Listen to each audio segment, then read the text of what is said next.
you have any big OSU Iowa memories before you got here? Did you come to any duels, anything like that? Yeah, absolutely. Of course, the one that really sticks out is the Piccinini pin a couple of years ago. That's probably the most memorable experience I have. That, and then Chandler Rogers got to pin that duel too, and celebration was really cool. So. You're further down the lineup, but when a duel starts, fall, tech, fall. Mm-hmm. Does that momentum roll all the way down to 184? Oh, absolutely. It was crazy. You know, we ran back in the locker room, and I swear it felt like 5 minutes went by, and they're like, "Hey, 149's up." I was like, "Oh, I got to start getting warmed up." Like, this happened quick. So it's always great to get that start going and get that momentum going early, and it's a good duel. Was it kind of fun? Because this place was back to the way you want it last Sunday. Yeah, no, it was incredible. A lot of my teammates have talked about it. That's the most packed Gallagher's been, I think, in my career. So when we first ran out, I was like, man, this is going to be really cool. So it's awesome. What do you remember about the Piccinini pin?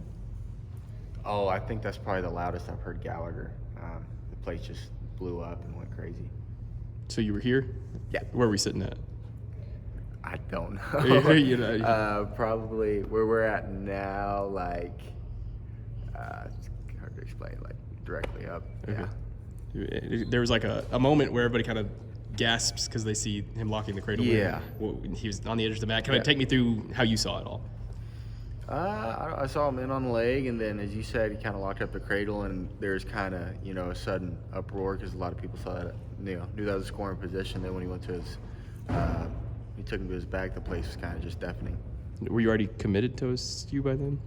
I don't know if I was committed yet, or I don't know if I was or not at that point. From your perspective, just being a fan of the sport, how big is the OSU-Iowa duel and the rivalry going back? It's really big.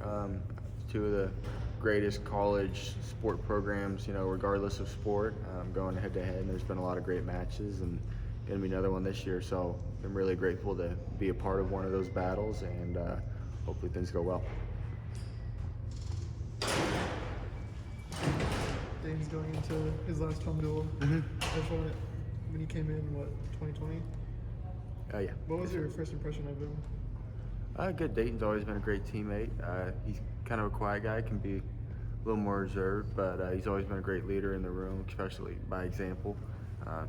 Phenomenal wrestler and great guy. And he's talked about how he's been wanting to go into coaching, and knowing him for as long as you have. What do you think he'll transition well into that role? Yeah, I think so. He knows a lot of skill, a lot of wrestling, and I think he'll be a great coach. What have some of the young guys, particularly the freshmen, shown you this season? I'll say they're a lot more composed than what I was as a freshman. I was kind of really up and down, just emotionally. I'd win a couple matches, and I'm like, oh man, I got to win a national title, and then I get beat, and maybe I don't need to be in college wrestling.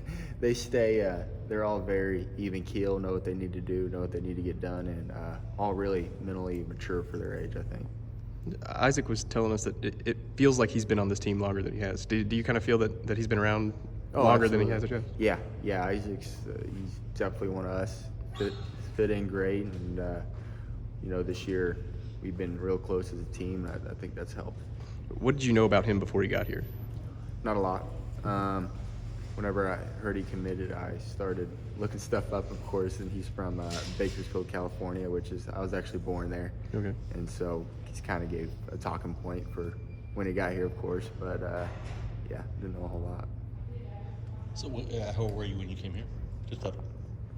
How old were you when you got to Oklahoma? I was like 4 or 5. I don't really remember anything from California. Don't really claim it much, but it's kind of crazy. I got 2 teammates here from Bakersfield, and so my dad knows a lot more about the history and all that stuff. Is Bakersfield a wrestling city, or is it? I don't know a lot about it, man. I'm not sure. I think Isaac could probably answer that question a little better, or Andrew, but I don't know much. All right, so 2 years ago, no teeth. Last year, teeth. And we're back to no teeth now? Yeah, so I had implants put in, and they failed, and they didn't really know if it was from my body just rejecting him or getting hit in the face a lot with wrestling.